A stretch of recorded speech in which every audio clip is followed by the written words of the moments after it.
Ay nagaan siniif haa ta'uu hordoftoota hamboo YouTube akkam jirtu nagaa keessanii fayyaa keessanii baga jiraattaniin isiniin jechuu jaaladhaa. Akkasuma warri hordoftoota hamboo YouTube hin taane subscribe godhuudhaan share godhuudhaan hordoftoota keenya ta'aa maatii keenya ta'aan siniin jedhaa. Warri immoo maatii hamboo YouTube taatanii like godhuudhaan share godhuudhaan eegalaa viidiyoo keenya laalaa siniin jennaa. Egaa yaada qabdan koomentii nu barreessaan siniin jennaa maatii jaalalaa. Egaa kanattaan suudhaanii maal qabattee nu dhufte har'ammoo jechuun keessanii nu oolu siniin jedhaa hordoftoota hamboo YouTube. Egaa har'a wanti nan isinii qabadhee dhufee caaltuudha jechuudha. Egaa caaltuu viidiyoo isinii gallakkiseen ture. Kanaan dura viidiyoo isinii gallakkiseen ture caaltuu waan hajjiin godhe jechuudha. Juujiin kuni waan inni godhe egaa isinii gallakkiseen ture jechuudha.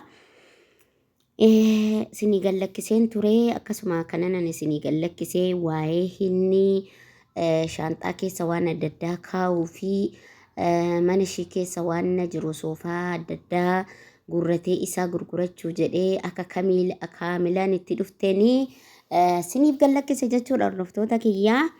Egaa har'a immoo maalan siniif fidee dhufee hoo jettanii egaa har'a shaanxaa keessatti rifeensa namaa adda addaa raammoo kan qabu baqa waan adda addaa kan qabu waan adda addaa kan qabu shaanxaa keessatti naa guure jette caaltuun jechuudha hordoftoota keenya. Egaa waan adda addaa kan qabu jechuudha wasaka adda addaa kan qabu waan adda addaa kan qabu. Egaa nama lubbuu lamaati ishiinuu dubartii harka rabbii jirtu. Egaa dubartii harka rabbii jirtu nama lubbuu lamaati silaa du'aa godhama malee silaa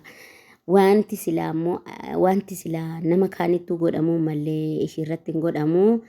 Egaa amma kun akkuma argitanii waan adda addaa birrii ishiin qabdu maallaqa xixiqqoo ishiin qabdu shaanxaa keessa guurratee siirii jechuudha. Xonqaayii adda addaa egaa homaa naman gootu xonqaayini garuu homaa naman gootu lagizeen malee wanti ishiin nama gootu hin jiru. Mirga hin qabdu waan ta'eef mirga kan qabu rabbiidha. Mirga kan qabu waaqayyoodha malee ishiin mirgi ishiin qabdu warri xonqaayii mirgi ishiin qabdu tokkollee hin jiru. Egaa akkasitti itti waan argee shaanxaa ishee keessa nannaqee fi bakka haala suukanneessaadha waan hin taane naqee fi deeme. Ishiin immoo viidiyoo ol kaawwattee deemte kaameraa ol kaawwattee laaltee wanta sanaa harka kootti guwaantii godheetan harka kootti guwaantii keewwadheetan guuree qoshaashaatti gate jedhaa jirti. Silaa immoo hordoftoota kiyya waan akkanaa kana silaa qoshaashaatti hin gatanii gaa wallaalummaadha malee. Waan akkanaa kana silaa bishaan itti naqanii bakka bishaan itti naqee namni beeku tokko bishaan itti naqeeti wanta kana silaa gata jechuudha akka wanti sun fashalu. Ishiin immoo gaa bishaan itti naqee akkasumatti gaa rabbiin ishii oolcheera waan ta'eef fuutee qoshaasha keessa buufte jechuudha.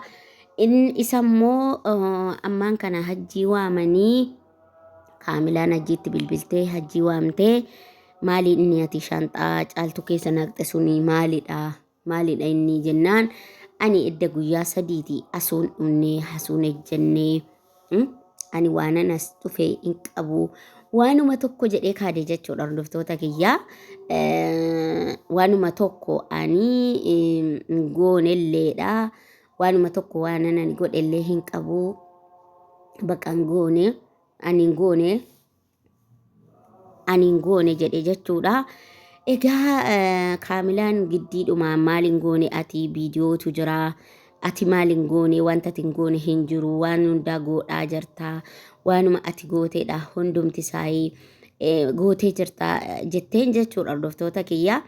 Amma jettee jennaan kaamilaan akkas jettee jennaanii maal jedhaa seetanii kaamilaan akkas jettee jennaanii isin ofuma keessanii walitti gootu ofuma keessanii wal jalaa fuutanii hajjii takkana godhe naan jettanii maqaa na balleessitanii malee ani wanni godhe tokkollee hin jiru waa tokkoyyuu hin goone ani omaan goone jedhe jechuudha hordoftoota kiyya. Ani omaan goone jedhe gigim jedhe jechuudha jennaanii. Ati rabbiin hin sodaattu jetteen jechuudha kaamilaanii. Ati rabbiin hin sodaattu maali boru ilmoon kee kun maal argaa guddatti ilmoo keeti kan garaatti baataa jirtu kanatti immoo fudhatteeyyuu jalaa hattee haadha jalaa mandara keessaan fiigaa jirtullee ilmoo keeti. Ati akkamitti ilmoo kee kan akkana gootaa ilmoo keeti bee haadha jechuun ilmoodha. Innaa ishiin har'a deessee seenaa kana namni hunduutti argisiisa. Viidiyoo kee nama adda addaatu hojjetaa jira.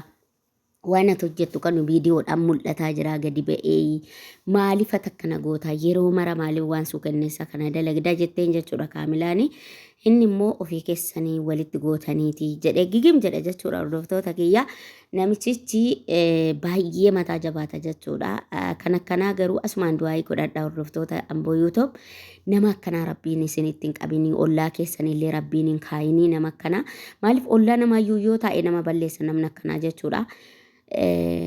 Kanaafi rabbiin ollaa keessan hin kaayinii ollaanuu ollaa gaarii yoo obbukeedhaa qabaate namni tokko qabbanaan jiraata. Namni ollaa gaarii qabu tokko xaaxa tokkoon qabu qabbanaan jiraata jechuudha. Ollaa yartuu birattoo galteeyyuu jireenyi bakka si jibbisiisa jechuudha hordoftoota keenya. Nama kana mana tokkotti waliin galuu mitiiti. Ollaadhuma isaatti nama akkanaa nama akka juujii kanaa nama akka hajjii namicha jedhamu kana ollaadhuma isaattu gallaan hedduu tokko yaaddoon nama darara jechuudha. Kanaaf egaa hamma maaliif shaanxaatti naa guurte caaltuun illee jetteen jechuudha hordoftoota kiyya. Maaliif shaanxaa kiyyatti qoshaashaa guurtaa maaliif maalan si godhee yoo nan du'e maal argattaa yoo nan naafadhe maal argattaa yoon ijoollee kanarraa du'e maaltu dhufaa ijoollitti gurgurachuu barbaaddeeti moo maaliif akkana gootaa maalin si godhee kana qixxee maalin si godhee jetteen jechuudha. Egaa maalin si godhe kana qixxee jetteenii bakka jetteenii jennaan inni immoo egaa ishiin akkana jettee jennaan jechuudha.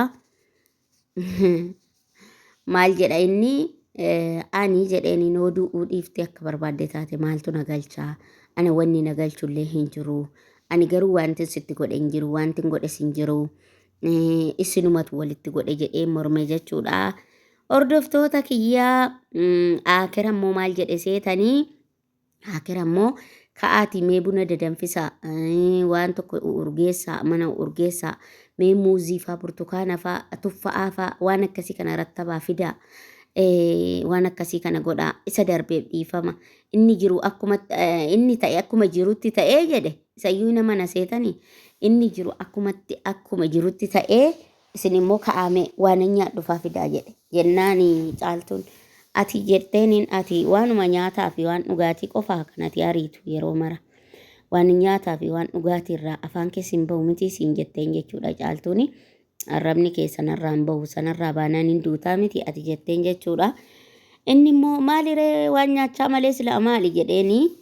Kanaaf hordoftoota kiyyaa akka sanatti jechuudha caaltuurree rukutuudha itti game jechuudha isumayyuu nama.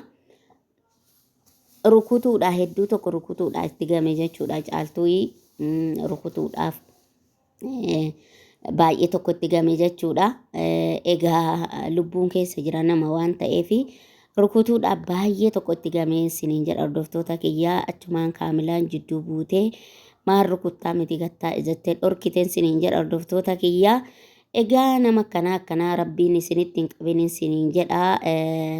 Namichi kun egaa isuma ijji namaa laaluu isuma viidiyoonsaa goodaatti ba'uu isuma mul'atu. Egaa hordoftoota kiyya akkana itti godha jechuudha. Isumayyuu harakaata godha.